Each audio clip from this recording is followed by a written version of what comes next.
好，欢迎回来，新闻大白话，来关注现在目前川普的关税被形容是不是引火上身啊？本来拿着关税大棒，发现每个人都回击他，变成围殴他，就是美国好像并没有落着什么好处。那中美现在在 WTO 磋商关税的纷争其实大陆、加拿大都有告到 WTO 去就是说，你的美国怎么就突然开始这样的一个关税啦？加拿大针对川普的关税提出了磋商要求那中国大陆则是在川普上个月对大陆征收关税之后就提出了，现在都要采取一些这种报复性的关税来做一些回击。那欧盟当然也是要回击的因为他们现在面临到这个钢铁税的问题呢，所以他们说现在要减少15%的钢铁进口量，避免呢便宜的钢铁涌入到欧洲市场，特别是在美国加征了新关税之后有所因应那再来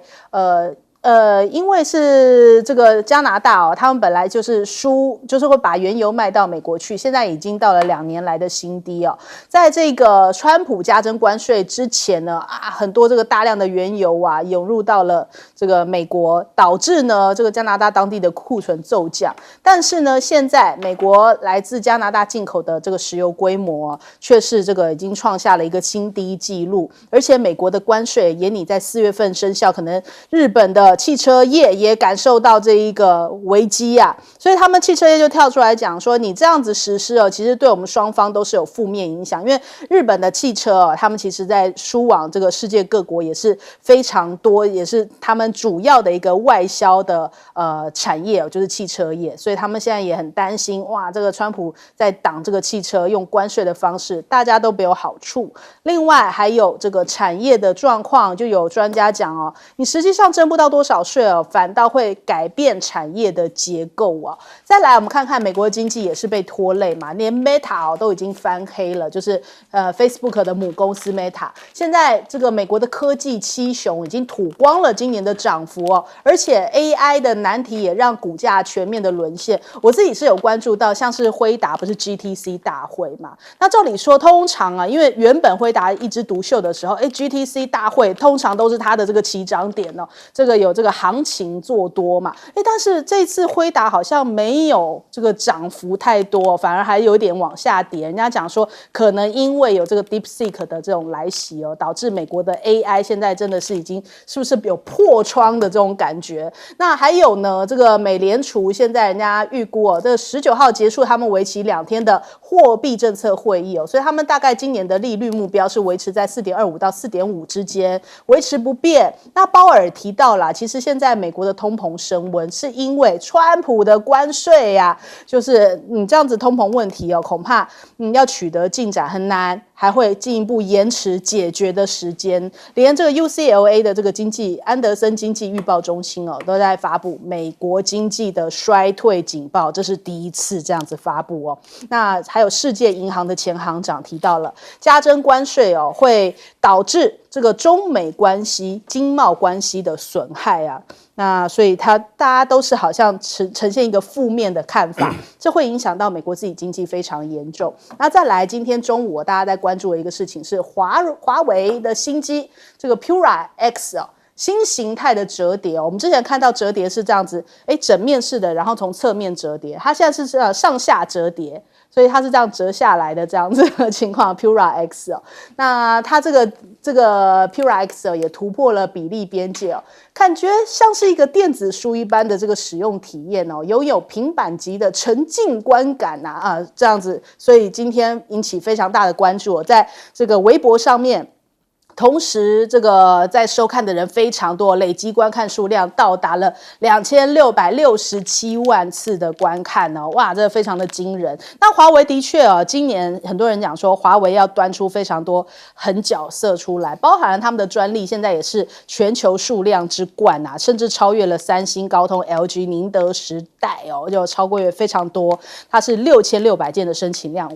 位居第一。而且它的专利是怎么样厉害呢？它是可以减减小这个晶片的面积哦。哇，所以这是一个什么样的一个工艺技术可以做到这样的程度？那这个世界各国大家都知道，其实你要用这个 CP 值非常高的5G 设备，就是要用华为啊。很多之前要配合美国一起打压华为5G，说哎呀限时拆掉这些设备啊，就后来也是不了了之，因为他们觉得我拆还要再付一个费用，而且我还要去哪里找那么便宜高 CP 值的5G哦，所以还是得要仰赖着华为。就是西方看起来就自己也没有做出一个像样的5G哦，还是得依靠华为。我们来先请教一下介老师怎么看？这个就是说，这个关税战在 WTO 的这个体制下的这个关税战啊，美国居然赢战了，就是说他愿意在 WTO 里面好像接受这个 case， 因为 WTO 它有一个争端解决机制，这是大概所有国际组织里面，在它的这个司法部分呢发展最成熟的一个可以说是一个国际司法的一个机构了啊。那照它的程序就是说，原告国家提出了告诉以后，那么这个被告国家他在60天之内啊，他可以跟这个原告国家里面成立一个什么咨商的一个工作，这个咨商啊，就是说你这个有人告你了。你可以不理，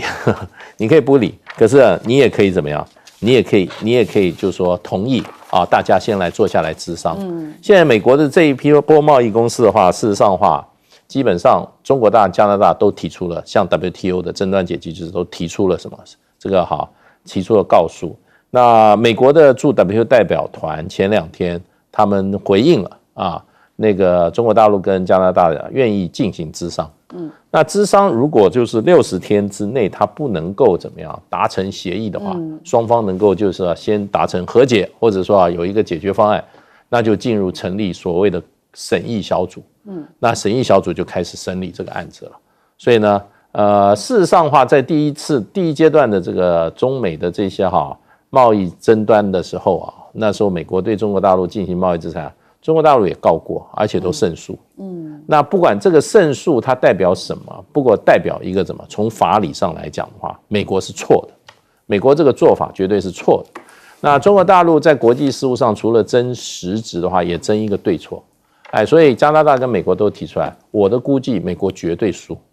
因为你对你一个其他的 WTO 的这个会员你单方面没有任何的理由跟程序就提出征税，这个第一个就是歧视。你说这个产品我要征税那你第一要有个程序因为你原来这个税率，对方的这个税率，它的进口的税率跟你的进口税率是双方协商出来的，这叫协定关税。这个是过去几十年双方不断的谈判，多边谈判，双边的谈出来的，都是大家认可的。那你单边要进行改变的话，那个基本上国际贸易法是不允许的。所以现在川普是说穿了就是秃子打伞和尚打伞，无法无天。所以呢，就变成就是说大家到法院就去告他。可是问题最后的效果，事实上没有什么用。为什么？他只能说法院最后说胜诉的一方，我授权你可以对他做等量的报复而已。对，就是说他今天造成30亿美金的损失，你也可以找个项目来对他进行报复。所以就只有这样子。所以其实的话，我觉得川普来讲的话，他根本认为整个既有的国际秩序都是对美国不公平的嘛。所以他根本根本就无视于既有的国际规则，而且是美国参与制定的国际规则。所以我觉得这种背信忘义的告也是好，让人家更清楚美国这个国家在川普的领导下根本就是无法无天。好，请教杨老师。上个礼拜开始，陆续有一些国际的这些经济分析的机构开始在调高未来12个月美国经济走向衰退的可能性。Goldman Sachs 高盛，他本来认为是15%，现在提高到20%。JP Morgan 摩根大通还是认为40%，因为未来12个月接下来这一年美国要走向衰退的可能性。然后呢，哈佛大学的很有名的经济学家 Summers， 他认为5%。那很讨厌川普的加拿大的研究机构认为7%5%，我们把那个拿掉。所以2成3、2成4成5成的机会哈，美国很有可能在未来1年走向经济衰退。那这个而且是往上调的，所以现在看起来在股市的动荡，很多的因素造成的问题。我整理我有3个这个理由，我觉得3个因素。第一个是它错误而且混乱的关税政策，那混乱我现在都不知道怎么去整理了。那4月2号又来一波最重要的关键，那到底哪一些可能会真的被课关税？日本的汽车也会被课关税的4月2号，那现在到4月2号时间是不是还可以有谈的空间？所以很混乱，而且你真的认为关税就能够带来这个投资、带来这个供应链回来吗？这第2个错误。所谓的制造业跟所有的这个供应链都能够回到美国，让美国再次伟大，那你美国成本那么高，那你美国的这个市场能够吃得下吗？所以事实上这也是一个错误的认知，大概只有台积电这样关键的你花大钱，这种少数的有可能。那第3个呢，是他们认为，川普认为啊，美国经济现在需要这种震撼式的、严厉式的这种清算的方式，甚至要把官僚做成为效率的瘦身，我们才能够再次伟大。那这3个因素相互影响啊，使得我觉得他每这个决策大家都觉得雾里看花，然后呢变动不断。那经济、投资、股市都是最重要，就是不确定性是一个最大的致命伤。这个我觉得其实会不会出现经济的衰退哈，其实真的是可能性越来越高，这都是专家讲的。那所谓的对等关税有3种，第一种就是整个平均你的关税跟美国的关税比较，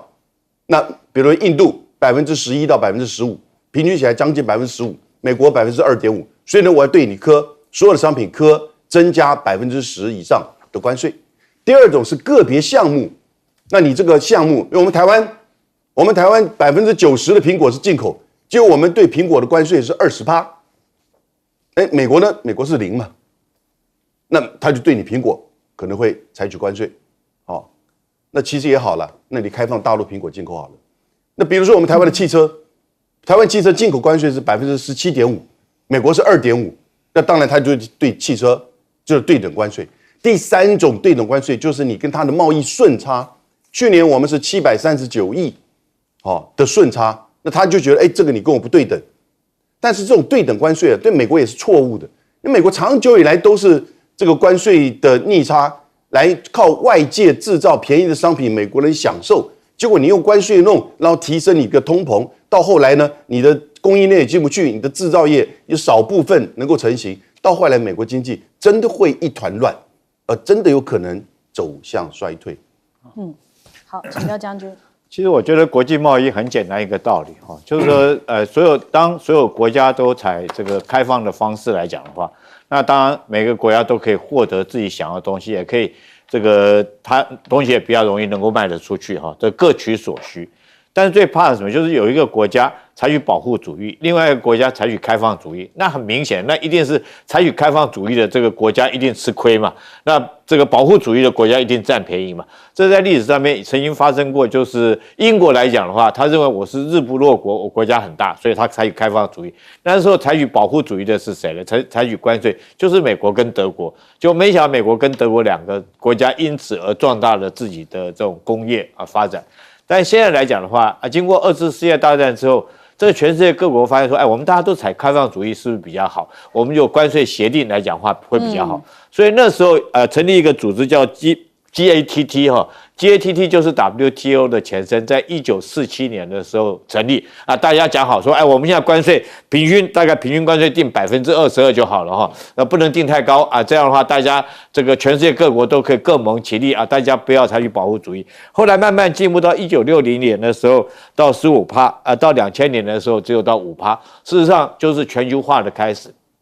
但是美国现在来讲的话，它又采取这种保护主义又要开始。那美国之所以会采取这时候川普会采取这种关税保护主义来讲的话，我觉得有3个原因。第一个原因就是美国人太有钱了，第2个是美国人太爱花钱了，第3个美国人不赚辛苦钱这个因为他有钱爱花钱，所以他的成本就变很高，你知道？那各国都会想要去赚他的钱，但他问题是他自己不肯赚辛苦钱，也就是他只赚服务业的钱或赚科技业的钱，所以说很多的基础制造业就移到国外去了。那在这种状况下，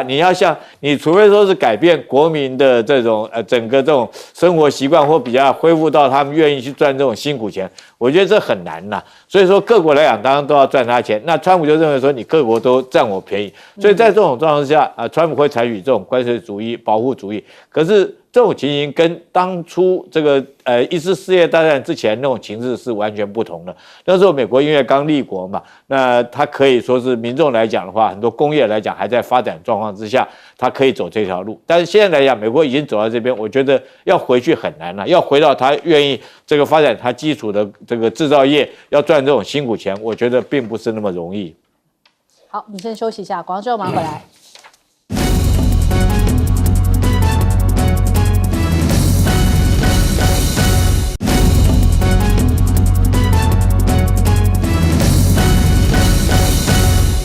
好，双普通话到底结果如何呢？果然，这个普丁亮牌了呀！俄罗斯媒体讲说，普丁要川普承认有5个地都是主权属于莫斯科，包含哪里呢？就不外乎这个乌东嘛。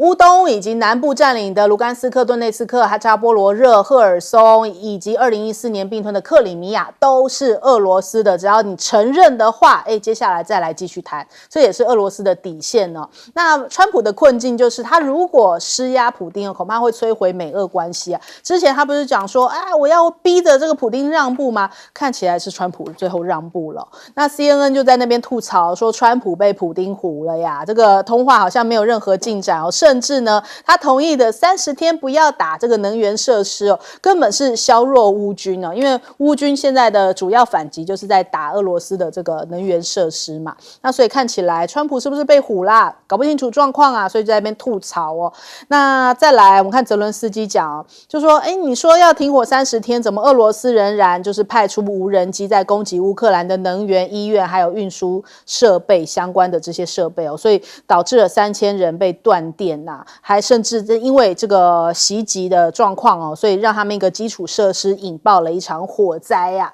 那现在看起来，泽伦斯基也很无奈，无奈写在了脸上哦，因为他也不敢跟美国说什么了。上次稍微这样子提一点意见啊，变成了这个全球性的放送事故哦。但是他现在讲说，我相信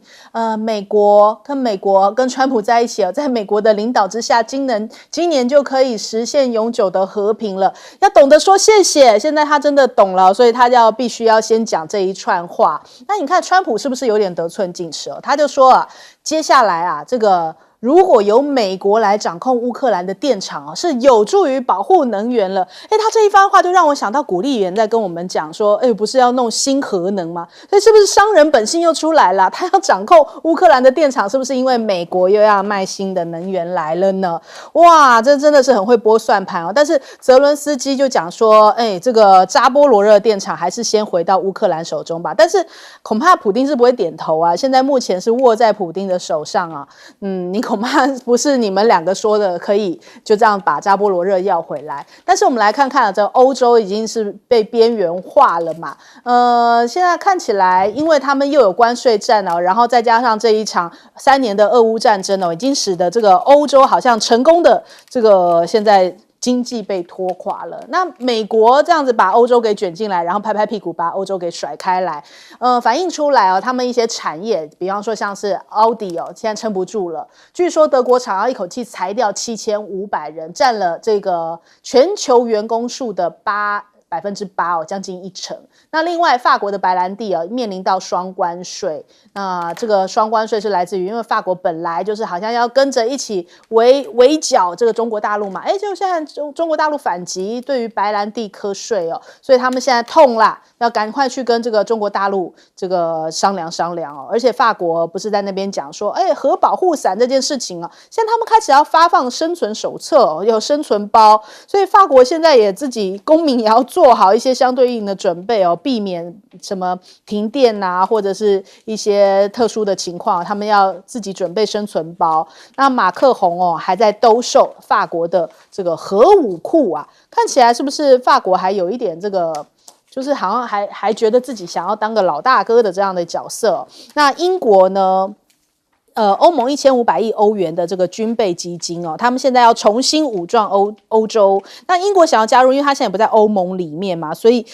英国可能要跟欧盟再重新协商一下，看看接下来英国是要怎么样个加入呢？怎么样可以参与到这个欧盟防御的这个一份子呢？恐怕也是有点难度。那首先我们来请教一下介老师。对，其实现在看起来，普丁对于川普的战术啊，跟他战略啊，基本上就是基本上顺着这个川普的毛摸，你要停火我就停火，可是呢，我只停火一项一项的停，然后呢，停火的时候呢，前面加一大堆前提条件，然后呢，也没有真正停火，因为事实上的话，他们两个打完电话以后。双方的美国就宣布，已经同意啊，不炸对方的什么这个攻击对方的能源设施。可是呢，刚讲完，俄罗斯就这个他的这个无人机就在整个的乌克兰境内乱飞。那原因是什么呢？就是说，俄罗斯的意思就是说我答应了，可是乌克兰还没答应啊，所以还没生效啊。照国际间的讲，所以要跟你乌克兰讲句话，你也同意了，对不对？我们就可以生效，所以我觉得川普真的是，我觉得他真的是被普丁用刀的割肉的话，一块一块吃掉，而且下一阶段谈停火，这一次也讲好了，谈什么？谈黑海，这个对俄罗斯来讲都是蛮关键的，因为黑海的话，这个乌克兰事实上对俄罗斯非常重要，它不但是要这个一个怎么讲呢？俄罗斯南部很多地区它这个进出口的一个很重要的一个门户。而且是黑海舰队，这个俄罗斯重要的一支舰队的，它在这地方活动的区域。那乌克兰对这个地方的骚扰，也给俄罗斯造成蛮大的伤害的。基于俄罗斯的这个黑海舰队的这个很多舰艇，不是被击伤了，就是被击沉了。那更不要说其他的商业的船只也受到了很多的阻挠。所以俄罗斯都是挑对它有利的地方先停火。那整体的停火呢，我们前2天也提到了。普丁谈的条件很简单，就是你美国停止对乌克兰进行各种武器的援助以后就可以全面停火。那这个看这个给川普出了一个难题所以整个谈判可以看出来，现在在掌握这个节奏的、掌握内容的发展的是普丁。所以普丁才会怎么样，老神在在这个嘲笑川普说，你看我让他等，他就要等1个钟头，川普也不敢吭气因为川普事实上把他的很多政治的筹码都压在俄乌停火上面，普丁从来没有说要停火，我也没有要和平基本上他就是要达到这个战争的目的，要什么去军事化、去纳粹化，他还没达到目的他也没有被打得怎么讲。现在俄罗斯怎么样过不下去了，反而好像以战养战经济也没有多差，然后国内的民生也没有受到大影响，那国际的孤立对他来讲。他还是有他自己的朋友圈，对，所以就变成这个整个就变成就是说，提出要求的那一方常常是比较弱势的。那现在川普呢，这个等于说把他的牌放在桌子上，川普把他的牌放在桌子上，统统打开给你看。普丁的牌呢，一张都不给你看，看最后是谁会赢。好，来请教将军。我觉得，当然我们讲说是俄乌战争事实上就是美国跟这个俄罗斯的战争那现在很明显的，这个我必须要讲在乌克兰战场上面，乌克兰现在是惨败。那这场惨败一个很关键的战役就是库斯科尔战役。那库斯科尔战役为什么会沦落到惨败就川普在乱搞。为什么我讲川普乱搞？大家记不记得这个时间点？大家看一下川普那时候下了一个命令说，因为你的泽伦斯基，你的矿产不给我。所以我断掉你的这个情报的供应，情报量不给你，就一断掉以后，立刻库斯科尔就丢掉。因为作战先讲情报嘛，当你不晓得敌军在干什么，你自己在那边也不晓得这个敌人会从哪里进攻，那你当然等着挨打。我觉得库斯科尔会这么沦落到这种惨败的境界，跟那时候这个川普断掉给乌克兰的情报供应链有很大的关系。所以我必须要讲，你川普你根本就不懂军事，你不懂军事，你要在那边乱指挥，你贸然的断了这个情报，然后之后虽然你现在恢复了，可是我觉得为时机已经晚了。那现在来讲，我们讲说双方在谈判桌上面谈判，那为什么川普这么低声下气的这个被这个普京这样羞辱说，我就是晚你1个钟头，对我虽然电话要跟你谈，我就故意说是晚1个钟头来跟你谈，故意这样羞辱你，而且谈的内容里面也谈不出一个什么所以然，可以说就是谈一个空了。为什么谈一个空以后他还要谈？我觉得很大因素就是你现在手里面一张牌都没有嘛，不是说这个亮出来，你或许来讲的话，我兵力有10分的兵力，你有3分兵力，你或许还有3分兵力可以跟我对抗。但是我特别要讲乌克兰来讲的话，现在1分兵力都没有，因为据我目前看到的资讯来讲的话，他从苏梅，如果说是苏梅被攻克之后，从苏梅攻到基辅200公里的路，它只有2个营。乌克兰只有2个营在守，2个营你怎么去守住俄罗斯的10万大军？所以现在来讲，如果说打到这个基辅来讲的话，我觉得乌克兰可以说，等于说一点谈判的筹码都没有。那目前美国这个跟这个泽伦斯基还在那边嘴巴上面讲说谈判，但骨子里面他们自己也知道，如果说是这个谈下去，对他们事实上是没有什么牌去跟人家谈。第二个，我觉得大家可能不晓得，我觉得这件事情，川普还有一件很大的一个短板被这个川普握到，就是库斯克这个所谓的雇佣军里面，我相信一定有很多的北约的军人在里面，包括到美军，包括到德军，包括到英国、法国这些军队。那这些军人以雇佣军的名义去协助乌克兰作战，现在如果被俘了，那你想想看，那普京是不是手里面握了好几千人的这种人质当筹码来跟你谈？那你要不要这个接受？如果你不接受，你国内会不会跟你抗议，说你罔顾这个人质的生命？我觉得现在川普的压力是很大了。那普京来讲的话，胜券在握。好，请教杨老师。川普因为很讨厌拜登，然后有一点很敬仰普丁。他认为俄乌战争基本上就是拜登一手造成，而且他可以把它停下来，用外交的方式，他没有停下来。所以他现在采取的这个基本的态度有3个问题哈。第一个，他太想要、太急的停火。那第二个，他太听从普丁的意见跟要求。第3个，他太忽略以及压制乌克兰的跟欧洲的意见和忧心。你就形成一种不平衡。这个不平衡，一方面你在跟俄罗斯普丁在进行谈判讨论的时候，你其实基本上就不太像是你要搞大交易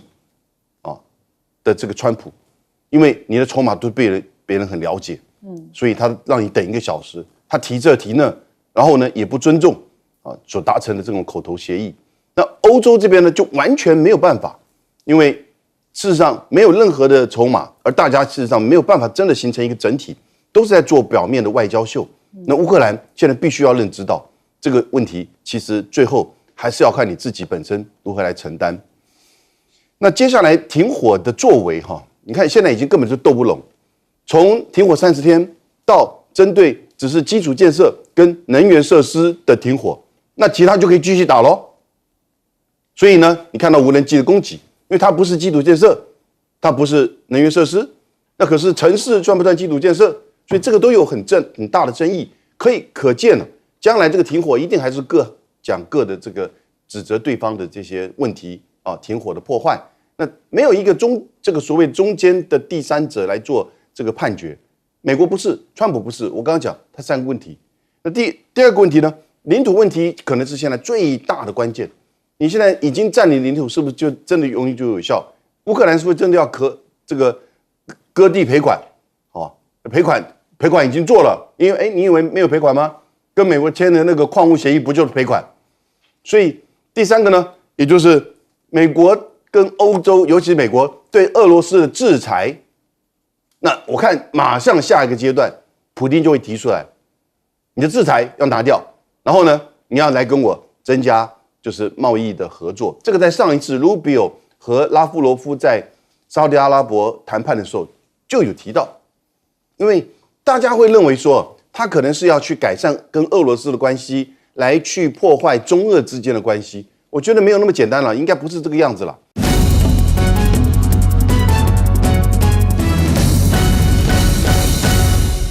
欢迎收看《新闻大白话》，我是主持人翟轩，马上欢迎一下这个阶段加入我们讨论来宾，前大使谢文吉，翟轩好，各位朋友大家好。前国安会副秘书长杨永明，翟军好，各位朋友好，退役少将厉正杰。翟轩好，各位观众大家好。好，来看看这个菲律宾现在目前真的也是一个内乱的状况哦。杜特地现在要出招了吗？根据菲律宾前总统发言人罗克证实哦。杜特地呢，他其实这几天不是被关在这个国际刑事法院那边嘛，就是他现在看起来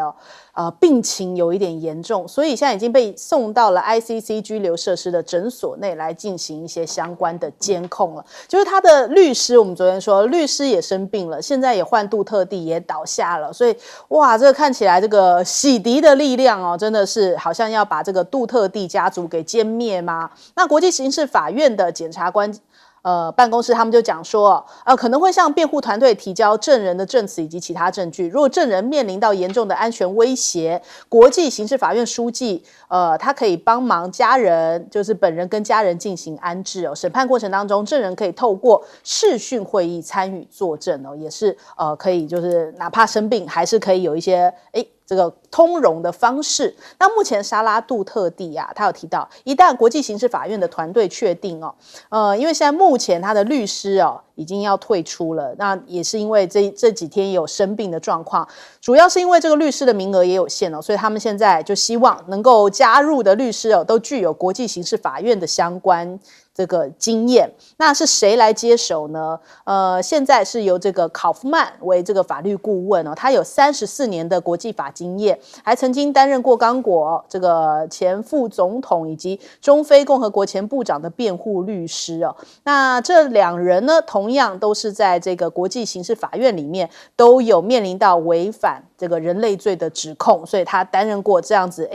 这个辩护律师，看起来是不是可以这个经验上面更足，然后来替杜特地脱罪呢？最强律师团现在在替杜特地要开始迎战了。小马可是现在恐怕也是就是有一点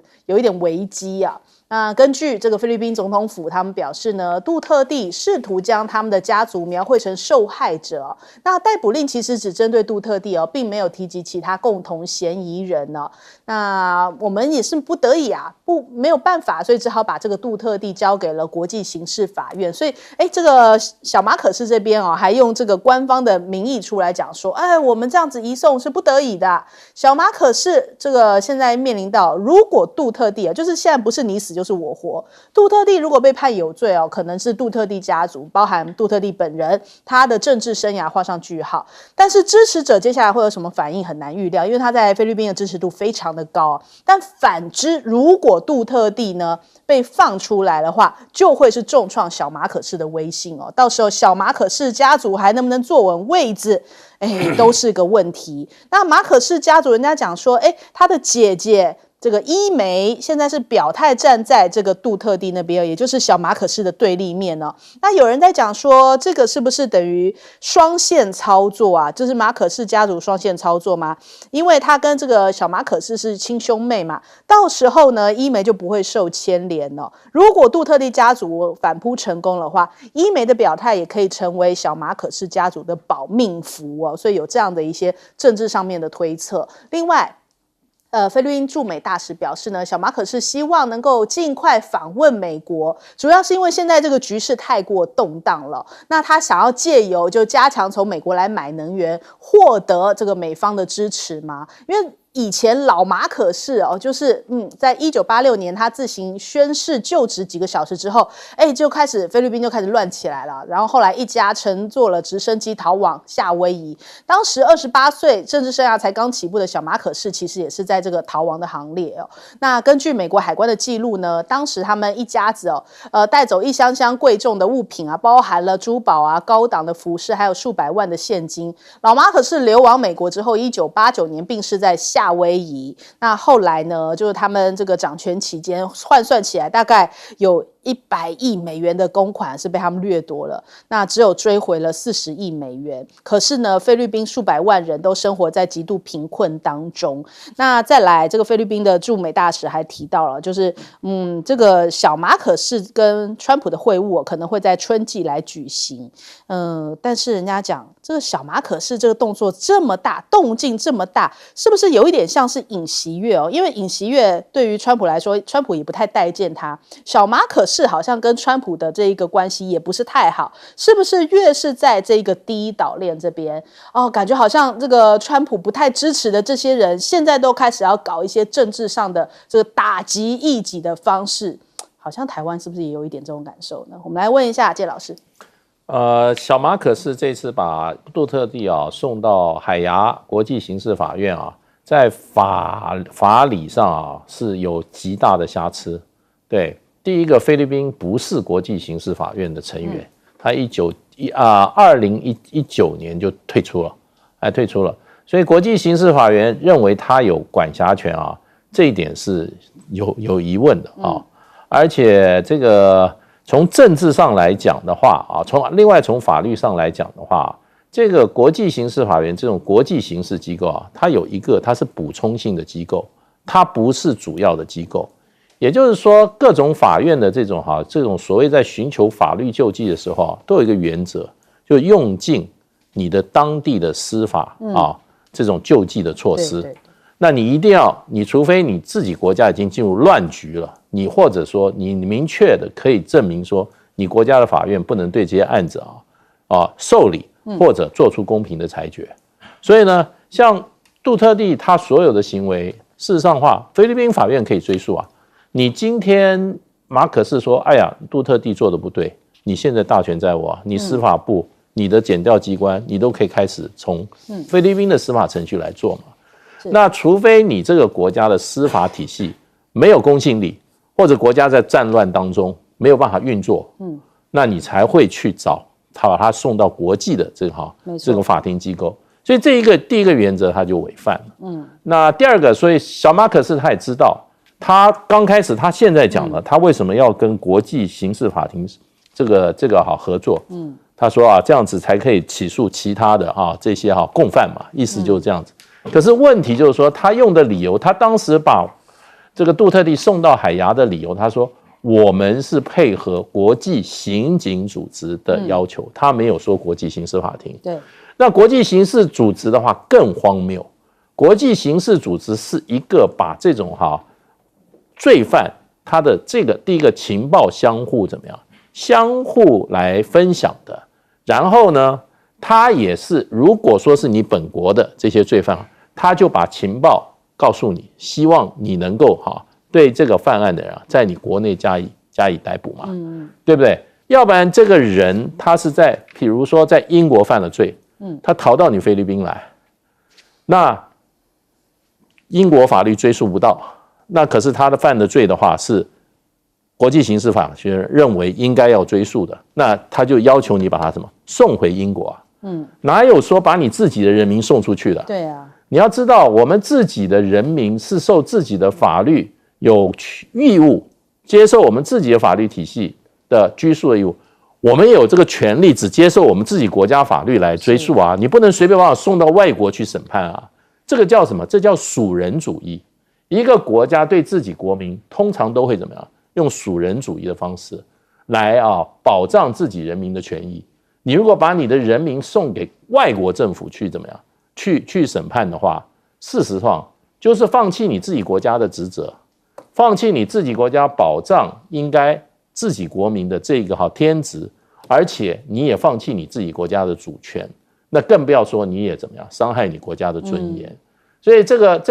整个法律进入到法律体系，我觉得马可仕就糟糕了，我觉得不管最后国际刑事法院怎么判决，因为他现在第一个就是说要从程序上来讨论，就是说国际刑事法学有没有权利来接受这个案子。这个所有基本上这个说程序的部分是先于实体的部分，所以光在程序的部分就有这么大的问题。而且呢，马可仕事实上他自己在2022年、2023年刚当选总统的时候，2次公开谈话表示说，国际刑事法庭无权管辖这个菲律宾的这个前总统，然后他们认为国际刑事法庭的不断的不愿意放弃这个案子的追诉，是对菲律宾主权跟尊严的一种侵害。那不是很清楚？他讲过2次这样子的话，公开讲，那他今天为什么变了？变了就是怎么样？他就把这个事情当做一个政治事件，然后呢，不要忘记了，你把它一个政治，你把法律放在一边，你的政治的合法性，它的什么正当性就有问题了。而且这个马可仕家族的那一笔旧账，那菲律宾人都还没有忘记了，所以我觉得他是捅了一个马蜂窝。那我觉得不仅是他自己的未来小马可仕未来越来越不可预测，菲律宾这个国家命运可能也会赔进去。依照菲律宾人他们其实蛮强烈的这个政治性格，民间来说的话，当初可以这样子把他们一家子这样子吓得这样逃走，会不会再度重演？我想起码现在在这个南部的民达纳尔岛就已经出现了。民达纳尔岛基本上本来他们对北方的吕宋岛这种作为中央政府对全菲律宾发号施令就已经有意见了。民达纳尔岛97000平方公里，吕宋岛也不过107000平方，差1万平方公里，也是很大的岛。而且菲律宾你要记住，在他没有接受殖民统治，它是一个多元民族、多元文化的国家，语言也不一样。所以我觉得，这个事件再加上一个是南方民达纳尔岛的这个重要的这个政治家族，一个是北方的重要政治家族，这会激起2个岛屿之间的怎么样纷争。所以小马可仕这样做的话有欠考虑。那么如果菲律宾进入内战或南北或者这个民达纳尔寻求独立的话，那就要责任就在小马可仕。好，来请教杨老师。现在杜特地已经在海牙国际刑事法庭，我觉得他要被判无罪，或者是说程序上有瑕疵而被释放，目前看起来不容易了，但并不是没有空间。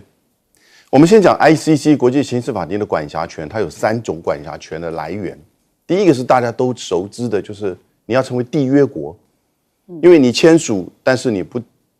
参与成为缔约国，这也不算。美国、中国大陆都有签署，但是都没有成为缔约国。从开始，也就是他们不是国际刑事法庭罗马规约的这个缔约国，所以从缔约国的这个角度，国际刑事法庭对他没有管辖权。这个是我们在讲所有所谓的国际司法机构，它跟我们国内法庭不一样。国内法庭是强制管辖，可能它是依照你的所属的这个行政区域以及罪行，然后呢分法庭或者是哪个地方的法院。但是呢，国际的司法机构叫任责管辖权。这个任责的去选择，就是说国家要自己可以选择要不要成为被受到他的管辖，所以呢成为缔约国。那第二个呢是安全理事会。因为它牵扯到是比较普遍性的这种万国公罪，所以如果联合国的安全理事会认为，这个国家的哪一个人他应该要送国际刑事法庭，马上就会产生管辖权。第三个呢是检察官，刑事法庭的国际刑事法庭的检察官，他自己认为，就算你不是我的缔约国，他认为你所在某一个时间点，比如说美国在伊拉克是不是有杀害平民，那个赖比瑞亚的本苏达，这个同样也是起诉小马可仕那个杜特地的人，在2016，后来本苏达在2002的时候呢，就针对美国说我要来调查，然后呢就被川普第一任的那个时候庞培奥给制裁。所以有3种：缔约国、安全理事会、检察官。那杜特地这个呢，是2016的时候，就是那个本苏达，他这个国际刑事法庭检察官，然后呢说要来调查。同时那段期间，2016年从2011到2019，那个菲律宾是国际刑事法庭的缔约国。那后来杜特地到2019的时候说，我退出。那你退出的时候，在你还是缔约国的期间所犯的罪行，然后也被检察官也调查的时候呢，还没有起诉，是不是在你退出之后，2019年到现在还有管辖权？这是一个大的疑问。结果2021年，菲律宾的最高法院，它叫大理院，它就有一个判决说，在那段期间，2011到2019所发生的事情，国际法院至今仍然具有管辖权。因为全世界只有一个，大概就是菲律宾加入又退出的这种情况，结果菲律宾的最高法院自己这样认定。所以他的法源是这样子来的了哈。但是危害人类罪，我们所知道杀害、种族灭绝、酷刑、杀害等等之类。可是呢 ，ICC 有一个问题，就是说，如果说这个罪行在你本国正在起诉调查，或者是已经审判决定了，他就不能够再介入，因为不能再进行2次审判，也不能够介入到人家国内的法院的审判。所以我现在不知道菲律宾内部的法院是不是曾经审判过了，还是说现在正在进行调查。如果没有的话，反正你现在人已经在 ICC 了，他不太容易放你出来，因为大部分的情况其实 ICC 也是莫可奈何，他起诉了60个人，到现在只有21个人这个进入到 ICC 的程序。所以我目前是对小马可仕的情况并不是很乐观，但是呢，这个牵扯到另外一个政治的问题，也就是说他是反毒是危害人类还是拯救菲律宾国民？那菲律宾国民的感受就完全不一样，这已经进入到政治上的相互对立跟斗争了。好，请教将军。这个不管是 ICC 怎么样判哈，我觉得菲律宾这个乱局已定了哈。不管有罪或没罪，因为这已经不是法律的问题了嘛。你跟菲律宾老百姓讲说什么这个法条那个法条，菲律宾老百姓听不懂，他们只有一件事情，就是你把我们国家的英雄送去关起来了，就是要造反。我觉得这就是法律的问题。那第一个，我们来看菲律宾老百姓会怎么样想，会不会造反？那要看老百姓怎么样想，老百姓不会去管你法律怎么样。他第一个就是说，他认定杜特地是一个什么样的人，你是一个打击犯罪的人，打击毒贩的人。第一个是他们这样认为，第二个在杜特地执政的时候，他们认为他们生活比较好。那第三个，我们从一件事情就可以看出来，这个民心还是向着杜特地，也就是说，沙拉的选票比这个小马可仕还高，因为菲律宾的选举是总统跟副总统分开来选举，各自投各自的票。那时候我印象中很清楚，沙拉的票比这个小马可仕还多，也就是说，如果沙拉那个时候要跟马可仕竞选来讲的话，沙拉是当选总统的。那沙拉为什么得票比较多？那就是因为杜特地是他爸爸嘛，他爸爸来讲的话，那时候执政那段时间获得民众的认可。那第二个来讲，我们菲律宾会不会乱？我们第二个要看军警的态度。那军警我们知道，军人来讲的话，我们讲究3信心，军警都一样3信。那3信心呢？第一个就是长官对部属有没有信心，部属对长官有没有向心，对不对哈？然后自己对自己有没有自信？我们所谓3信心就是这个。那现在问题来了，如果杜特地被判有刑的话，他那天讲了一句话，我觉得深得这个军警之心了。杜特地说。因为他那个时候是这个未经审判啊，这个枪杀了很多毒贩毒枭。那在这种情况执行的是谁？是军警在执行这项任务。那杜特地那天有讲说，如果说是要判有罪，责任我一个人扛。那你想想看，这句话一讲出来的话，那这个菲律宾所有军警都安心了，因为他觉得罪不足此。但是相对的，如果说杜特地被判有罪的话，那你想想这些军警心里会怎么样想？他心里会想，哇，那杜特地被判有罪，那下一个会不会是我？因为是我去执行这个枪决毒贩的工作，去枪杀毒贩的工作，那连带他会有事。所以我认为这件事情已经是政治事件。那菲律宾来讲的话，这2个家族势必是你死我亡哦。那小马可仕也看得很清楚。所以他在这个时候，用比较贵的天然气，想要跟拜托川普来救他，所以他会去买这个天然气，花更多的钱。我觉得这只是达到反效果了，因为只有让菲律宾的经济状况更糟糕、更恶劣。好，我们先休息一下，广告之后马上回来。